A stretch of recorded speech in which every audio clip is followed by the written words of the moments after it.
Let's talk about today. And today we are going to start a series of lessons on anatomy. So, anatomy is biological, you could say. And don't worry, we're going to explain everything about what that word means. But it's biological, but quite often it gets mixed up with spiritual or healing and stuff like that. But basically, the reason is because anatomy is involved in everything. And really, there's no real difference in looking at something from a biological perspective or a spiritual perspective or healing. Anatomy is involved in everything that we do as humans, because it's the way we're made up.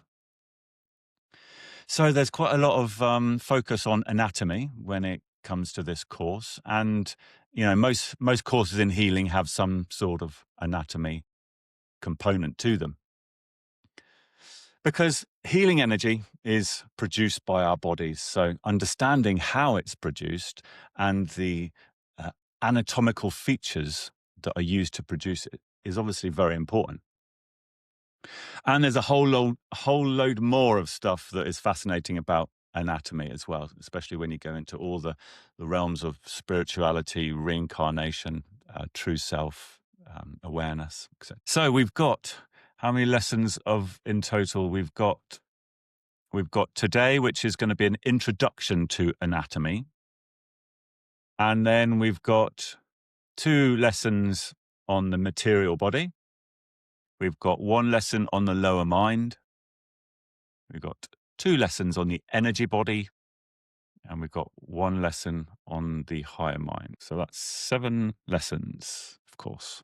7 lessons on anatomy, starting today. So let's get on with it. And before I start as well, before I forget, there is an assignment, of course, to this lesson, and it's a quiz assignment. Hopefully everyone can see that, and please say if you can't. So this is lesson 18, anatomy intro. So we're going to go over the basics of what anatomy is, and we're going to go over the basics of the types of things that we're made of. So what is anatomy? What is the word anatomy? What does it mean? Well, the word actually means structure. And when we use it in the context of, you use the word structure in the context of anatomy, what we're talking about is biological anatomy. That means the structure of things that are alive.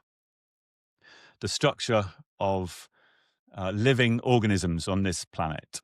And because this is a course in healing, of course, we're focusing on the human body. So here we're talking about the structure of the human body. So first of all, let's start with a little bit of recap, a little bit of a reminder about some of the aspects of the human body, because you've done this quite a few times now in various lessons. But let me just remind you for the record. We have a material body and we have a lower mind. And the material body plus the lower mind is 1 incarnation. That gets discarded after that 1 incarnation.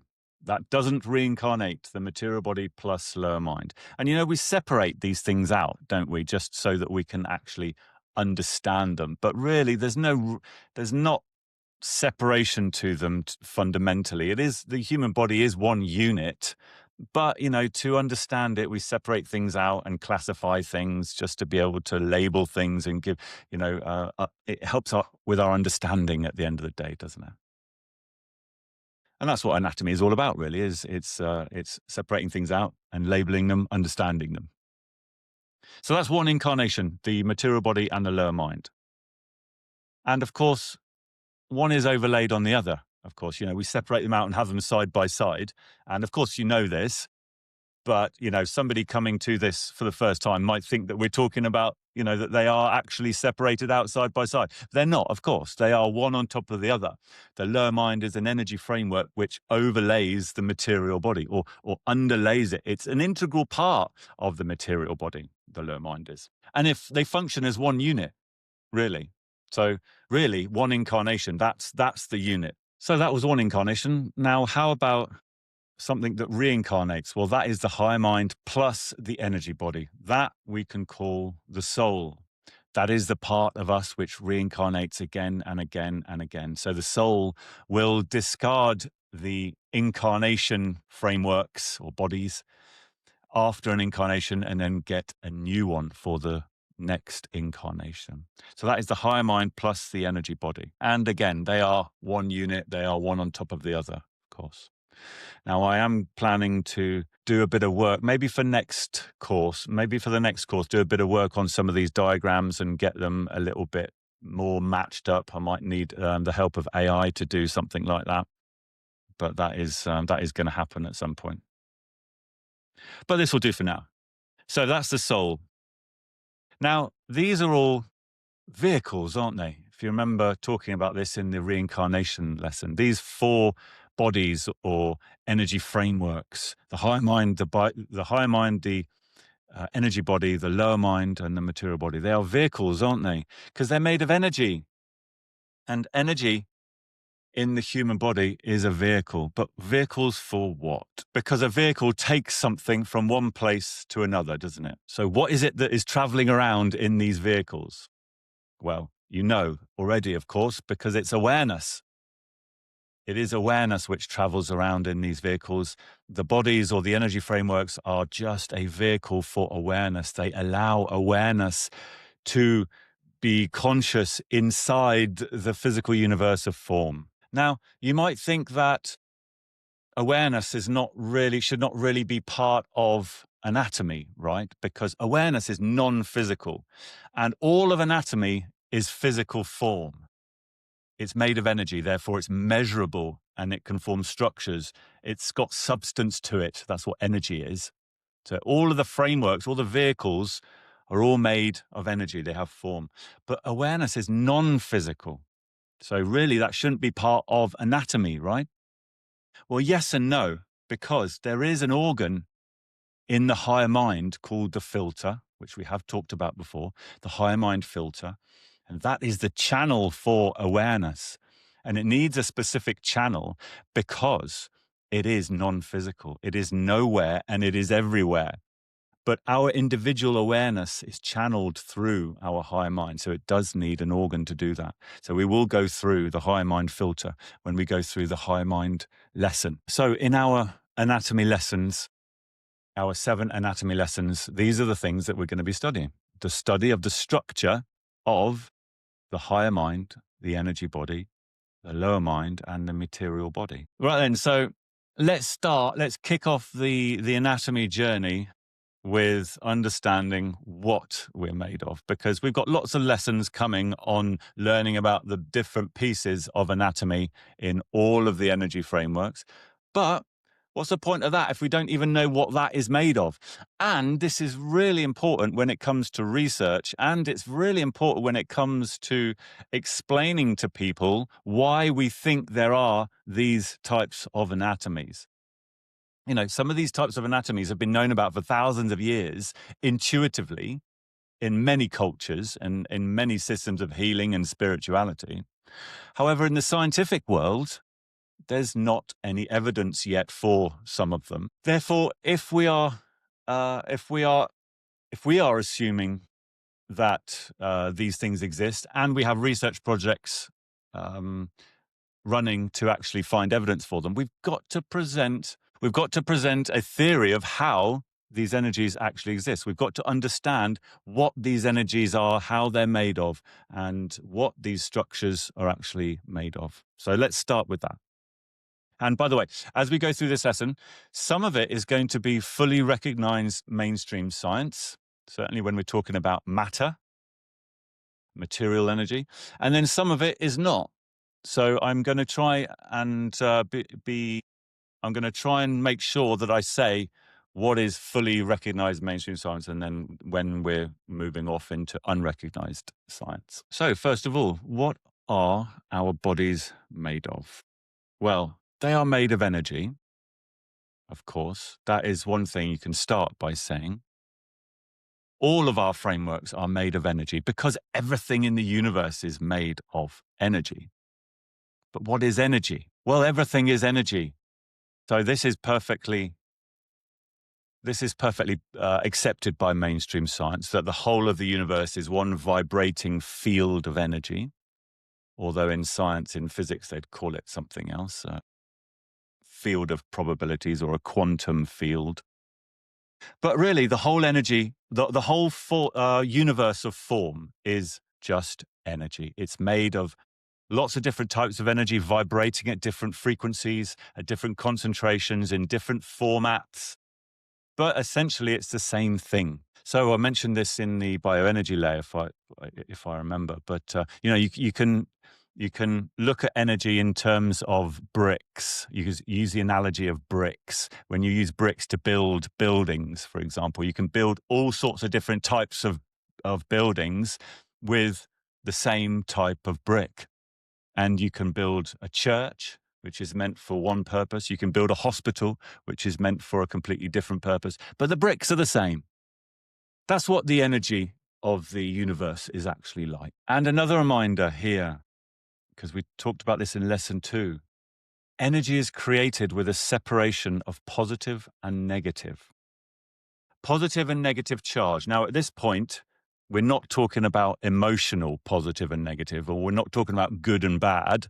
That is what comes further down the line. But in essence, when energy is first created, it's created with a split of positive and negative. That's more electrical charge that we're talking about. And that is the first duality, the separation of forms into positive and negative. That's the start of duality. And then the whole of the universe is then created from that duality. And here are a few different forms of energy, which you've seen before in the bioenergy layer. So light, sound, electricity, heat. These are all different forms of energy. Now, the two that are going to be discussed mostly in this lesson are material energy and magnetic energy. And the reason is because the human body is mostly made of these two forms. Now, of course, there are other forms of energy in the human body, like heat, for example. But in terms of the anatomy, the structure of the body, material energy or magnetic energy. So before we move on, we need to understand something about energy frequencies. So when we're talking about frequencies in this context, we're just talking about the speed of vibration. This does not relate to electromagnetic frequencies. You may have heard of hertz. The word hertz is used quite a lot. That is a measure, a unit of electromagnetic frequency. We're not talking about that here, so we can put that aside. What we're talking about is the speed of vibration of energy in general. Now, let's look at the universe as a whole and turn it into a spectrum of frequencies of energy. So this is the spectrum of energy of the whole universe. And you've got these different colored bands, and the different colored bands are different frequencies of energy. So whenever you've got color, you've got physicality, you've got form. That means energy. Something's made of energy. Now, I've put a black line on the top of the bottom just to show that at either end of that spectrum, you have the source. You have non-physical reality. And at the edges, you have absorption. Energy absorbs into the source. It's also created by the source. Now, we're going to talk much more about that in the lesson Universal Trinity, because that talks about the creation and absorption cycles of the source and how awareness is created. So I won't talk more about that now, but for the moment, this is the frequency scale of energies. One interesting thing to note here is that look at these arrows now. So first of all, look at the left-hand arrow. That is the frequency scale. So on this diagram, we're showing low frequency at the bottom, high frequency at the top. Okay. But interestingly, in terms of the intensity of energy, it's the opposite. So low energy at the top goes to high energy at the bottom. So things with low frequency of vibration tend to have high energy, and things with very high frequency of vibration tends to have very low energy. Now, this will start making sense soon, don't worry. So the next thing I want to add to this diagram is the human body frameworks. So as you can see here, the material body is the lowest frequency of energy. And the reason is because it is completely separated energy into positive and negative. And we're going to talk about that in a second. We're going to talk about the structure of matter. And here we're talking about protons and neutrons, atomic structure. But they are completely separated, positive and negative energy, permanently separated. So they're not even vibrating. So that's why it's at the lowest end of the vibration scale. Next is the lower mind framework. So that is vibrating at a slightly higher frequency than the material body, and it's in subtle energy now. So the material body is made of matter, which you can see on the bottom left-hand corner there, matter. But then once you go past matter, you go into subtle energies or magnetic fields. So the lower mind is made of a magnetic field, and it's of a low frequency magnetic field. And then the next one up is the energy body, vibrating at slightly higher frequencies on the spectrum. And then the highest level of frequency is the higher mind, of course, at the top. Okay, so remember that diagram, and we're going to come back to that at the end of the lesson and add a few more things to it, add a bit of anatomy to it so that we can actually see what types of anatomy sit where on this frequency scale. And it's very important, this frequency scale, because it dictates what interaction things have with other things. And we'll talk about interaction at the end of this lesson. So, what is the material body made of? Let's start with the material body, the lowest frequency of vibration. Now, here we're going to go through some things which is fully part of mainstream science. Atomic structure is very well known to mainstream science. That's what quantum physics is all about. You've probably heard of quantum physics. Quantum physics is the study of the very small. And if you look very, very closely at things, at solid things, the material body, the table, everything around you, if you look very, very hard and closely and examine it at a very fine detail, you will find atomic structure. So let's talk about what that is, so we can understand what things are made of. So the material body is made of material energy. That's the first thing to say, because it's matter. That's what atoms and molecules are, matter. So as I was saying earlier, atoms is they used to be called the smallest indivisible unit of matter, until, of course, quantum physics came along and then saw even further into an atom and saw that there were even smaller undivisible units. So we'll go through this step by step. So an atom is a complete separation of positive and negative. That's the first thing. We're still talking about energy here, and we're still talking about a separation, a duality between positive and negative. And in atoms, they are permanently separated, and they are separated into these particles: electrons, protons, and neutrons. Now we know, or now quantum physics knows, that there's even more separation in these particles, but we're not going to go into that now. There's no need. For the moment, this is fine for us. Positive and negative. The electrons have a negative charge, and the protons have a positive charge, and the neutrons have a neutral charge. Now, the neutrons have a neutral charge mainly because they're actually just a mixture of the other two. So really what we're talking about is, in terms of duality, is electrons and protons. Negative electrons and positive. Now, there is a force in between these two, positive and negative, the electromagnetic force. They attract each other. So plus and minus attract each other, plus and plus repel each other, minus and minus repel each other. But like magnets, it is the same force. So atoms actually arrange themselves into structures because of these charges. So here's a picture of an atom. So an atom has a nucleus in the middle, which is positively charged. It's the red bit. And then it's got shells of electrons outside it, which is negatively charged. So that's a nucleus in the middle, which I misspelled. Yep, definitely misspelled it. And then the electrons around the outside. So the electrons go around in these consecutive rings or shells around the nucleus. Now, we also use the word nucleus. If you remember, we use the word nucleus in a cell, don't we? Nucleus just means kind of tight thing at the center, really. That's what the word nucleus means. So you can use it in an atom. You can also use it in a cell for the cell nucleus, which holds the DNA. So that's what an atom looks like. Let's look a little bit closer at the nucleus, because inside the nucleus, you've got protons and neutrons. So it's positively charged, the nucleus, because of the protons.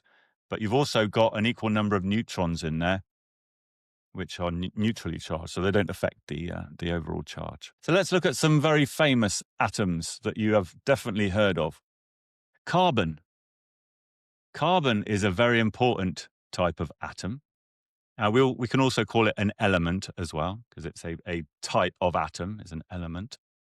And carbon is what life is made of on this planet. So we have a carbon-based life structure, basically. So it's the most numerous atom in our bodies is the carbon atom. And it's got an atomic number of 6. That means it's got 6 protons, 6 neutrons, 6 electrons. Another important atom is the hydrogen atom. The hydrogen atom is the most abundant atom in the universe. It's also the smallest. It's only got 1 electron and 1 proton. That's it. Now, the thing is about atoms is they like to clump together. And this is what forms the structure of everything. These atoms start clumping together in what we call molecules. So if we put the carbon atom and the hydrogen atom together, you actually get 4 hydrogen atoms that can bond with a carbon atom. And you get methane. That's a gas. And it's an organic compound. Organic means involved in life. And that's CH4, 1 carbon atom and 4 hydrogen atoms. Okay, let's look at another very famous atom, oxygen. And of course, we need oxygen to live, don't we? We breathe it in. And we use it in the Krebs cycle, don't we? We've talked about that, haven't we? We use it in the Krebs cycle, and we make ATP energy for the material body with the use of oxygen.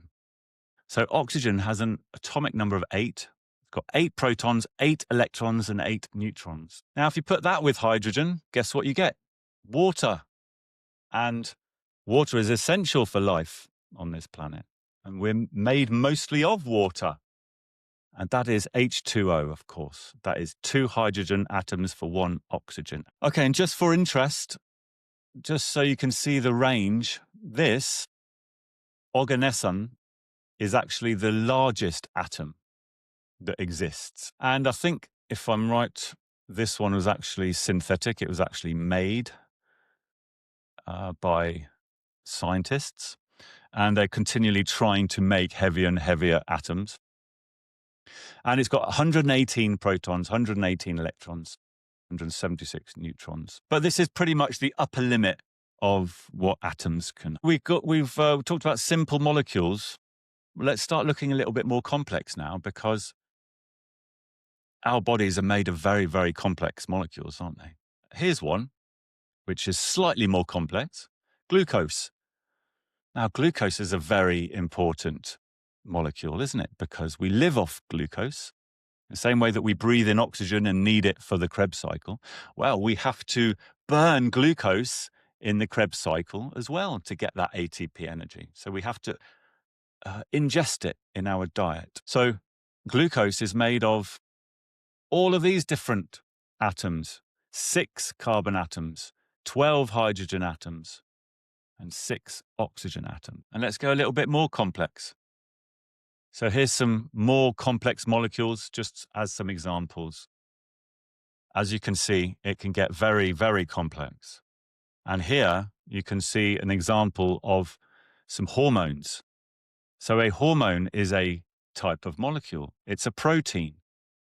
But you can see how complex that actually gets, that structure. Now, these proteins are made in cells. Now, we talked about cells before, didn't we? And we talked about how DNA holds the information to produce all these things. So DNA in every cell is actually got a coding or a language, which when it's read, when you read that language, when the cell reads that language, it actually starts making all these different proteins, with all this complexity, and they go and run around the body with a particular function. Okay, any questions so far? Okay, that's all we're going to talk about in terms of atomic structure, because this course is not about quantum physics, of course, but we just want to give a flavor and a rough guide as to what matter is made of. The molecules that we're talking about here in the body then combine with other molecules, and the structures get even more complex and turn into cells and then tissues and then organs, of course. We're going to have 2 lessons on the material body. Okay, so what is energy anatomy made of? So we've talked about the material body and what that's made of. And, most of that is pretty much, all that is part of mainstream science, the atomic structure. Now we're going to move into the realms of something which is outside of mainstream science, energy anatomy. But what is it made of? Well, here we're talking about magnetic energy, aren't we? It's a different type of energy, a completely different type of energy to material energy, although the stuff that it's made of is the same, of course, positive and negative energy in a separation, always. So what is magnetic energy? Well, it's a magnetic field. Now, this is a magnetic field. This is a bar magnet, that little red and black thing. Just any old little magnet with a red and black north and south pole. Now, what you can't see around that magnet is these magnetic field lines, but they are there. So these magnetic field lines that are shown in gold here are actually what causes the effects of the magnet, whether it's repelling something or attracting something. And that's what we're talking about when we say magnetic field. It's those magnetic field lines around the object. Now, these words, you know very well: chi, prana, life force, subtle energy. These are traditional words for a type of energy that's been known about for thousands of years, and it's involved in all sorts of different systems of healing medicine, of course. And now we can understand what these things are and what this type of energy is, and its types of magnetic fields. Now, this is fairly common knowledge now, by the way. It's not necessarily accepted by mainstream science, because mainstream science tends to shun away any sort of ancient medicines. But it is fairly well accepted in the spiritual or healing community that these types of things are types of magnetic field. But what is a magnetic field? Well, a magnetic field is a vibration of positive and negative energy. In matter, in material energy, you've got a complete separation, haven't you? You've got an electron and a proton. Separated energy, positive and negative. Well, in a magnetic field, they're actually more of a vibration of positive and negative energy. So the most indivisible unit of a magnetic field is an energy bubble. And an energy bubble consists of a positive appearance or positive aspect and a negative appearance or negative aspect. But they're part of the same bubble. So this is how we represent it: positive and negative within one bubble. And how it actually works is that positive part appears. It gets created out of nothing. Or you could say out of the source. It gets created, and it's got a particular rotation to it. The energy inside it has a particular direction of rotation in it. Right, and then it disappears. So it disappears back into the source. It absorbs back into the source. And then immediately afterwards, the negative energy appears, or is created in the same place. And it's got an opposite rotation to it. And then that disappears as well. So basically what you've got is that you've got a bubble which is going negative, positive, negative, positive, negative, positive, negative, positive, constantly in the same place. Now, if you do that very quickly, that becomes a vibration. But the differences between this and matter is that matter is permanently separated, permanently in existence, whereas a magnetic field is popping in and out of existence constantly. Now, this is actually part of mainstream science, although they wouldn't describe it in this way. If you look this up in mainstream science, the constituents of a magnetic field, they will talk about virtual particles. They will talk about virtual antimatter particles coming into existence and then being annihilated. That's the way they would put it. So they wouldn't put it in this way, but this concept does exist in mainstream science. Okay, now we'll stray away from the mainstream science because in magnetic fields, these bubbles are created in a pattern. Now, this has definitely not been detected in science yet, but you can get this through intuition, and if you look hard enough, you'll be given a vision of it. They get created in patterns, and this pattern is very well known. You'll know this pattern for sure. One bubble gets created there, then another one there, then another one there, and then one there, and then we carry on in this particular pattern here. And that is a pattern that you probably recognize. And it's called Metatron's cube. And it's been known about for thousands of years. And it has been linked in spiritual and ancient cultural circles. It has been linked to the fabric of the universe. And the reason is because it is the pattern which those energy bubbles take in a magnetic field. Now let's take it a step further. And let's call that one family of bubbles. One family of bubbles. And let's take it up a notch and look at the patterns which they create. And this shows that they are created in Fibonacci spirals. And this is also a fairly well-known thing, maybe not exactly explained in this way, but the whole concepts of sacred geometry and these geometric patterns that are repeated in the fabric of the universe. So if we take one of those little Metatron's cube as one family of bubbles, and hopefully you can see where I'm going with this now as well, the repeatable cycles in the universe. If that's one family of energy bubbles and then they get repeated in a cycle like this, then you've got the clear representation of the cycles of the universe or reincarnation, for example. So each one of them is one incarnation, and then they get repeated in a cycle of incarnations in a Fibonacci spiral. So let's represent this in this way. So each one of them is a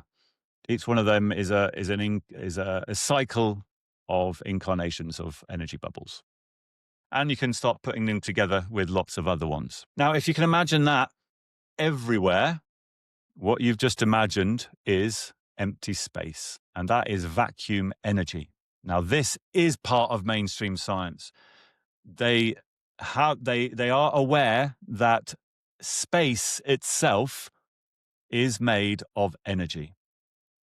A vacuum. So what a vacuum is so outer space, for example, is a vacuum. You can create a vacuum on this planet as well. If you suck out all the air, you're left with a vacuum. But the background substrate of an empty space itself, or vacuum energy, is energy itself, and that is a magnetic field. It's actually the highest frequency of magnetic field that can exist, and that's what creates spatial dimensions: length, breadth, width. It's actually energy. Now, I just want to remind you guys here about the word Maya, which hopefully you can see has just appeared. Maya is the veil of illusion. Just to throw this in, just to remind you about what energy is. It's a type of illusion. The separation of forms, the separation of duality into forms, and then the subsequent creation of empty space, and then the creation of the whole of the physical universe of form. It's a type of illusion, because if you remember from lesson 2, the source creates this and then loses its self-awareness in all these forms. And then the journey of self-realization is the journey going home, where it realizes that it's all an illusion and it realizes its true self. So that's just a quick reminder about Maya. So let's take these energy bubbles and talk about frequencies. We talked about frequencies at the start of the lesson, didn't we? Different levels of frequencies. What makes different levels of frequencies? Well, let's take one of these energy bubbles and talk about the speed of vibration. Now, we've just talked about empty space, haven't we? That is the fastest, the highest frequency of magnetic field that exists. So that's going like that. Those energy bubbles are just vibrating so quickly. But then take it down a notch. If you take that speed down and let's say it's vibrating like that, that's a lower frequency. And that's a different magnetic field. which appears on top of vacuum energy. And you can go lower and lower and lower. In fact, you can have all sorts of different frequencies of magnetic fields. Now, if you have all these different frequencies of magnetic fields, and let's say they're all on top of each other, they're like imagine clouds of different magnetic fields with different frequencies, just all mixed up together. That is what golden energy is. Golden energy is all of the frequencies of magnetic fields, and it's everywhere. It's just everywhere. And underneath that, you've got that vacuum energy, the highest frequency. But on top of that, you've got all of these different levels of frequencies. That's what we breathe in through our chakras. That's what we ingest. That's what we need in our bodies. That's what acts as a carrier system for all our energy vessels. And same for the collective mind as well. Do you remember in the collective mind lesson when we talked about how golden energy is the carrier system for all the vessels in the collective mind? It's like the blood of the collective mind and the blood of the energy body. Okay, any questions so far? Oh, Metatron's cube. Metatron. You know, if we're going to have a little aside here, Metatron is the name of an angel in I'm not sure which ancient culture, whether it's Christianity or something else, I'm not sure. But anyway, it's the name of an angel who was around thousands of years ago. And I think that Metatron was the first person who became self-realized, the first human being that became self-realized. And then he became an avatar in the astral dimensions. And, of course, like avatars do, he appears to lots of people along the way, doing his job and all that. Picks up the name Metatron. Well, I think that Metatron at some point gave some information about the structure or the fabric of empty space, the fabric of the universe. And somewhere along the line, the Metatron's cube was born over hundreds of years of evolution of knowledge, if you know what I mean. But we will find this stuff out in science, because this is actual measurable stuff. And, quantum physics is always evolving. And, quantum physics is not that they know they haven't found all the answers. So all this will come out in the wash. So malleable magnetic energy. This is how subtle energy actually forms structures. So far we've talked about magnetic fields, the structure of magnetic fields, and the structure of golden energy, or how golden energy is formed. Well, we haven't talked about actual structures in terms of anatomy. But do you think maybe before we start that, we should have a little break? Rightio. Are we all here now? Right then. Should we crack on? Right then. So malleable magnetic energy. So how do these magnetic fields actually arrange themselves in structures? Well, it's through what we call malleable magnetic energy. And if you can imagine that some of these, now this bit I'm going to go into a bit of detail, is not necessarily important to remember. It's important to remember that they can arrange themselves in structures in malleable magnetic energy. But if you're interested how they actually do that, well, actually, if you think of an energy bubble, right, with a positive and negative vibration like that, if you think about each bubble doesn't have to be equal.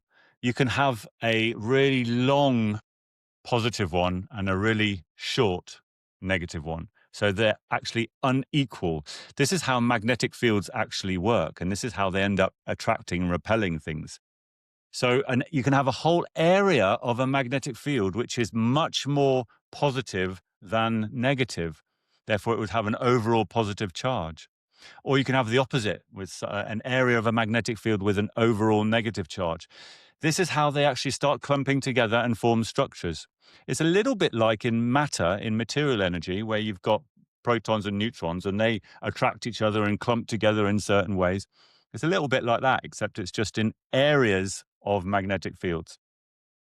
So they can actually clump together and form structures as well. This bit is not recognized by mainstream science, I have to say, of course.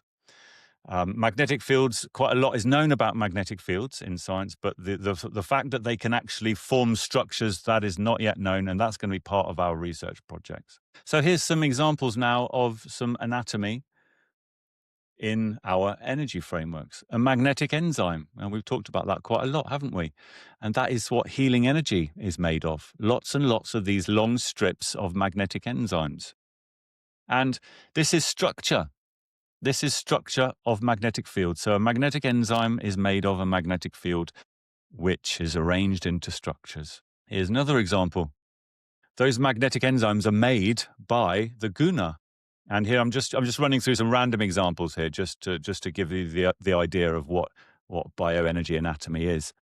Now, the guna is in the lower mind. We talked about that in the karma lesson, didn't we? The guna produces it produces lots of different forms of energy, in magnetic enzymes being one of them. And the guna is an organ in the lower mind energy framework. Now, I've put its location there just to show you that it's actually in the thalamus in the brain. Now, we're going to go through the brain and the brain regions, and the thalamus is part of the brain in a material body. So the thalamus is actually made of material energy, of course, but I'm just putting it on this diagram to show you that it's all linked together. The guna is actually inside the thalamus and relates to some of the functions of the thalamus in the brain. But we'll talk about that when we talk about material body anatomy. And here's another example, a very well-known example, a chakra. A chakra is an organ in the energy body, and it's made of a magnetic field.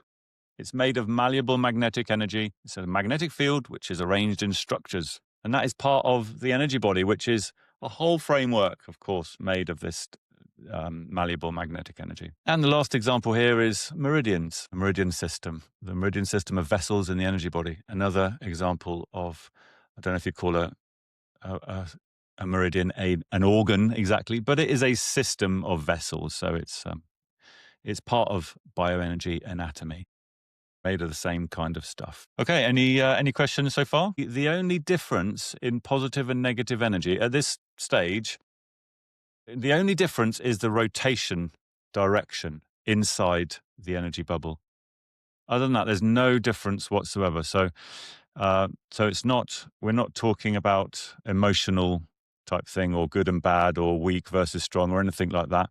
It's literally a different rotation direction. That's the only thing that makes them different to each other, really. It has an effect on pull or repulsion. Yes, that's exactly what it does. That's why. And was that coming through your intuition there? That's why in one direction they repel each other, and in the other direction they attract each other. That's what actually causes the attraction or repulsion. Yeah, exactly. Yeah. And that bit actually ties in with current thinking in quantum science as well, when they talk about matter and antimatter. Okay, so let's move on and talk about interaction. What do we mean by interaction? Well, interaction between two things. So if you think about this, if you take your two fingers and push them together, you don't have to do this, I'm just saying, if you take your two fingers and push them together, they don't slide into each other, do they? They touch each other, they repel each other. You can't push one finger into the other finger. Why is that? Because it's not because they're solid, because ultimately when you actually look at matter, it's not solid at all.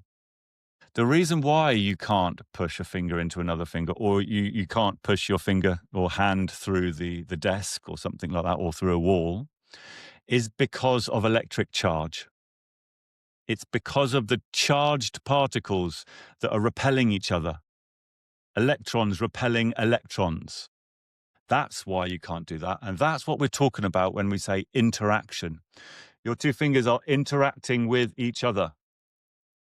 Now think about something else, another part of your energy anatomy. Think about your energy body. Your energy body extends to about 10 centimeters around your hands. But you could put your material hands through the energy body, can't you? So what's going on there? Well, there's no interaction. There's no interaction between your material hands and your energy body. And the reason is because they're different frequencies of vibration. Now, interestingly enough, when you start to feel your energy body and when you start to see your energy body, you will see that the energy body does interact with itself. So if you take your two hands and start moving them close together, you'll start to feel, first of all, when your two energy bodies touch, which is around there, you get a little pushback. And then later on, you can actually feel the edge of your material body with your the edge of your energy body as well. But my point here is that the two edges of the energy body in the middle there, they actually interact with each other. You can't push your energy body through your energy body. So if you do that, can you imagine what happens? If you put your hands together, can you imagine what happens? It squidges the energy body in between them. But those two energy bodies don't go through each other. They're like a hard skin. So if you're on the same level of frequency of vibration, it's like solid. You see what I mean? So let's look at the frequency scale again. So this is the frequency scale. You've got the material body at the bottom, then the lower mind, then the energy body, then the higher mind at the top. Now let's look at a few different organs or different systems in our anatomy. And let's see where they are on the frequency scale. So magnetic enzymes, that's healing energy. So magnetic enzymes can interact with the material body, can't they? They're made of subtle energy. They're made of magnetic fields. They're made in the lower mind, but they can actually interact with the material body to some degree. So they're on the edge. They're on the edge of the frequencies scale. Lower mind circulation system. That's in the lower mind section, but quite low in the lower mind frequencies. The lower mind guna, kara, and phala. These are the karma organs, aren't they? They're in the lower mind set of frequencies. Emotional energy. Well, emotional energy, which is produced in our emotional cycle, that's made in the energy body. It's made in the lower mind, but it interacts in the energy body because it's coded for a particular chakra. So that is somewhere in the middle of the frequencies between lower mind and the energy. Karma, a similar thing. Karma has to interact with the lower mind and the energy body frequency. So it's somewhere in the middle. Meridians. Meridians are in the energy body. Chakras are in the energy body. Free flow system is a system in the energy body. The Kundalini system is a system in the energy body, but that's at the highest level of frequency in the energy body, the Kundalini. And then you get into the higher mind. So you've got the higher mind genetics. We've talked about that. The higher mind guna, which can produce lots of different types of energy or programmed energy. And then the awareness filter. I want to mention this one and draw your attention to the awareness filter. It's at the highest end of all the frequencies of the higher mind frequencies. And the reason is because that has to channel awareness.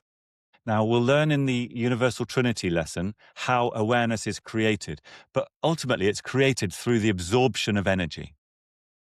So that's a bit of a spoiler alert for the Universal Trinity lesson.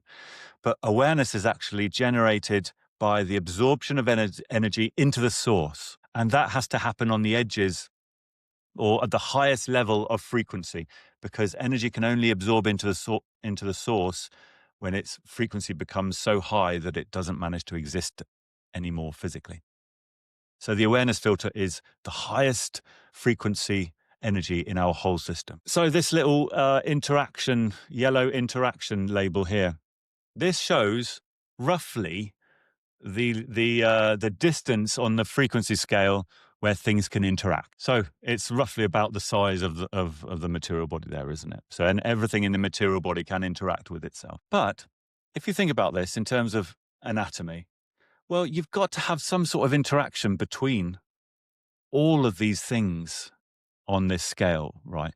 The higher mind has to have some interaction with the material body somehow. I mean, how does intuition work? You know, things have to be passed up and down this scale somehow. And the reason, the way it does it is through what we call adapters. So this interaction here, if we place it in between the energy body and the lower mind, that shows that there is interaction at that sort of distance between the energy body and the lower mind. So there can be interaction between the energy body and the lower mind. There can also be interaction between the higher mind and the energy body. So basically, there is interaction in small increments all the way up the frequency scale, which allows for adapters in our anatomy, pathways for information or things to get in between. So this is where we get the idea of chakras being gluing points between all the bodies. And we're going to talk about that in the energy body lesson, but the chakras glue all these energy frameworks together. There's some other things that glue them as well, like the bindu, but the chakras are the main ones. They're like the anchor points between all these bodies, and information can pass through the chakras. This is why when the soul enters the baby in the womb, the chakras are the most important thing to get in the right place, because the chakras anchor into the material body and lower mind. So the chakras are the information highways in between all these different. Yeah. So I think it's about halfway through is when the soul can come into the embryo or baby, but the limiting factor is just literally how far grown the embryo is.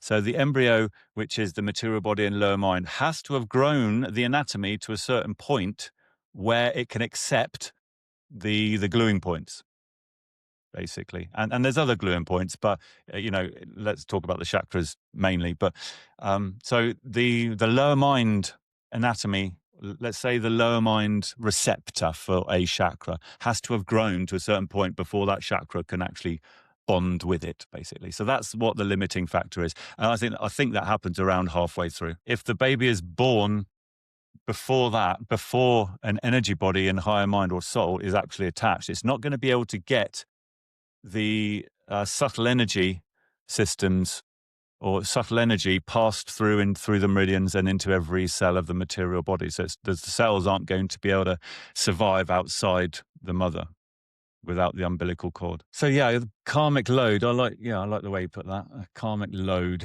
because it is a load, isn't it? It's a massive weight, the karmic personality spectrum.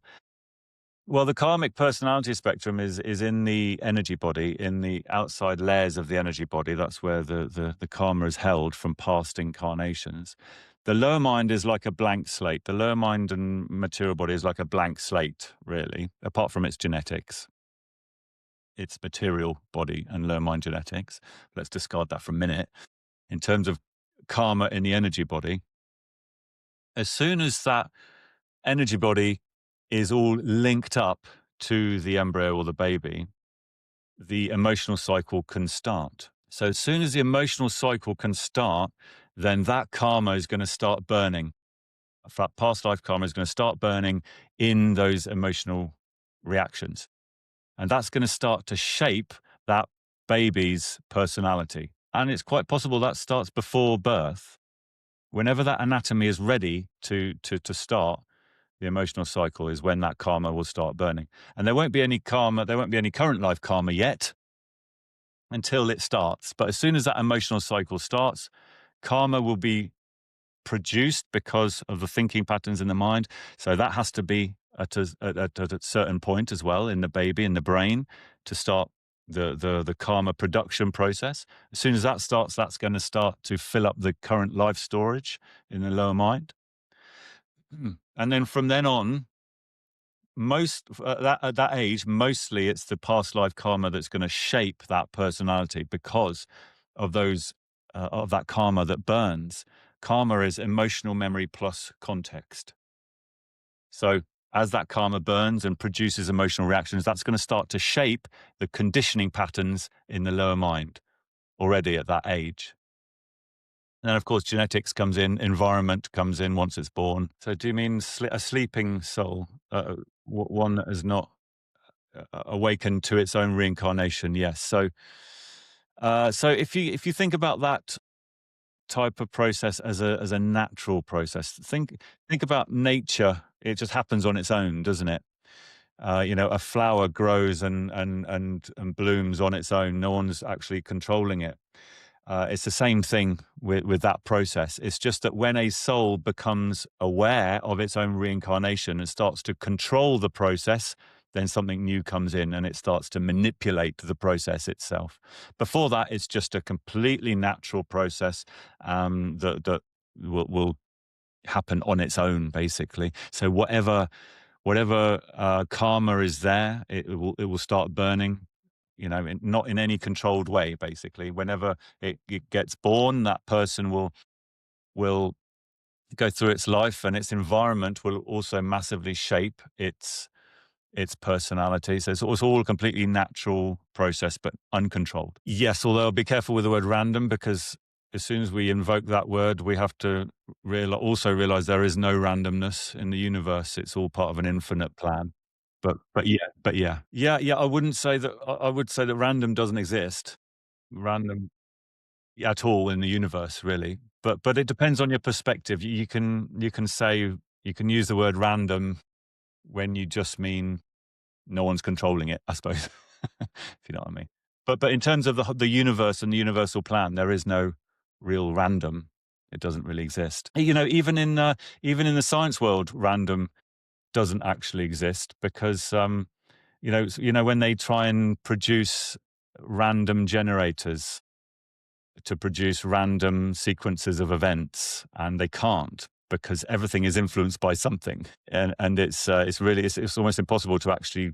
It is impossible to create true randomness because there's a causal chain to every single event. So randomness doesn't really exist. The only way I should add here that there is an exception to that many scientists, quantum physicists, will think that quantum physics has a random element to it, but I don't think that's true. But that is one theory that particles are inherently random.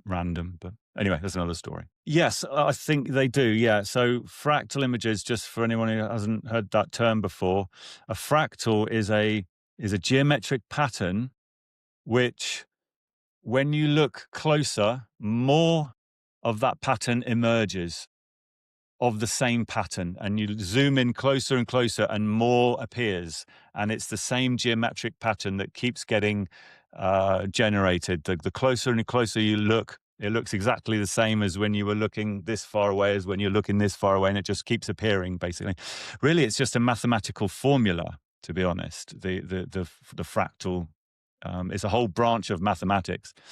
But yes, I think you're right. I think it's similar when we're looking at the programming that is involved in subtle energy.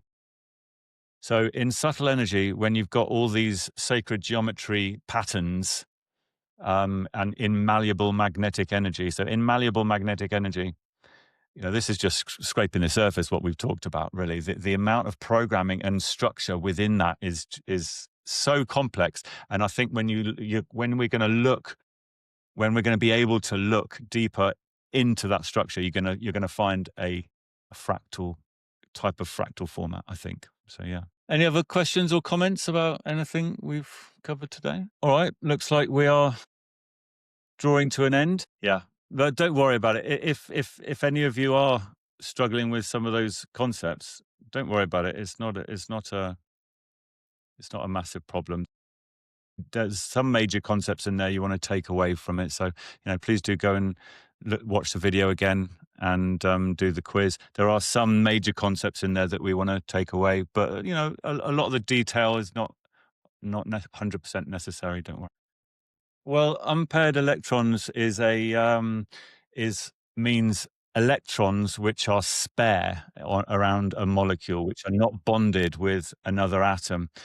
And the thing is with that is that it creates an uneven electric charge, a negative electric charge, because electrons are negative. And that means that molecule is very reactive, because molecules want to get into a stable state. or atoms want to get into a stable state where there's a neutral charge. If there's a negative charge, it wants to get rid of it by bonding with something else and sharing electrons. That's how covalent bonds work between atoms. Now, the thing is, if you've got a molecule flying around the body which is highly reactive, it's going to react with anything it possibly can. And it's quite possible that it reacts with something that it's not supposed to react with. And that will cause issues around the body. So this is why reactive species tend to cause problems in the body, cause deterioration of tissues and things like that, because they're constantly reacting with stuff. And if you react with something, you're changing its structure. Therefore, you're modifying its function. So it's not going to function like it was supposed to function. Well, okay. So because of the concept of interaction, then there's a lot of processes that go on in the material body that have no impact whatsoever on things that are far higher up the frequency scale. Because the material body interacts with the material body, but it doesn't interact with the higher mind. The higher mind's the other end of the frequency scale. There's absolutely no interaction whatsoever between those different levels of frequency. So a reactive oxygen species or a reactive species of molecule is not going to impact the higher mind at all, because the only way that the higher mind and the lower mind and material body can actually interact is through all these systems of adapters to get through that frequency scale, because there's just no interaction between them. Yeah, I suppose so. What is that? What do you mean? Fast food is doesn't hurt the soul. Well, I guess there is. You could say there's impact in other ways, though. I mean, having said that, you could say that there is impact in other ways, because not direct physical impact, but the way that the material body and lower mind go about their incarnation does impact the soul, doesn't it? Because first of all, karma is produced in the lower mind. Karma is then stored in the energy body. And then the soul is on this journey of trying to get towards self-realization. And any negative karma that's produced is just another block along the way to self-realization. So you could say that the general the way that the lower mind and material body live their life has a very large impact on the soul, because the soul has to learn through the lower mind and it has to navigate through the lower mind. So in that way, you could say that it could impact them. Yeah. So bad news for McDonald's. Yeah. Well, okay. So things like that will impact what karma you're burning and also what karma you're producing, because karma is emotional memory. It's part of the emotional cycle. And these hurdles that can be put in our lives, whatever that hurdle might be, will impact our emotional cycle, because it makes us feel certain emotions, and it's going to shape the personality because of those emotions, because of the thinking patterns that it generates. So when somebody suffers because of one of these hurdles, they're going to be feeling emotional reactions. That's going to be burning negative karma from the past. But the problem is, if somebody is constantly thinking about it as well, that's part of suffering, psychological suffering, the constant thinking about it in the mind, then that is going to be producing karma as well for the future. So that's why it's so important to teach people things like emotional meditation and other karma emotion work, um, where you can actually burn off your karma without producing more negative karma for the future. And also on that note as well, the certain medical conditions that we can have as hurdles can be organized, can be on purpose by our higher minds for the very purpose of burning off some of that karma, amongst other things. But that can be a purpose to have a medical condition, is to burn off some of that old karma that needs to be shifted. All right, then. So there is a quiz for this lesson, and give us a shout if you struggle with it at all. No problem. And then we'll carry on next week with the material body anatomy. All right, then. See you soon.